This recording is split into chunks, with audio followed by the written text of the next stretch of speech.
Maabot hin 57 ng mga estudyante han Eastern Samar State University ang nakakarawating scholarship grant tigang ha local government unit han San Julian para hiton era transportation allowance.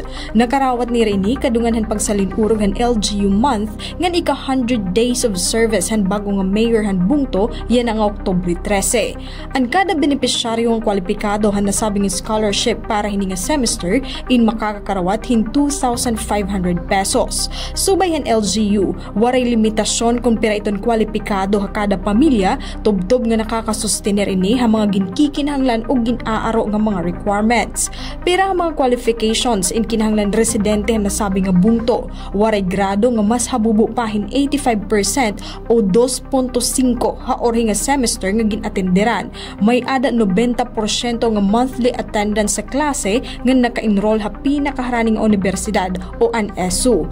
Ang requirements naman nga ginaaro in original nga registration form para han semester nga gina-applyan, original nga certificate of grades ha pinaka-orhi nga semester nga ginatenderan, certificate of indigency ti kang barangay han nag-a-apply ngan photocopy hin updated nga school ID.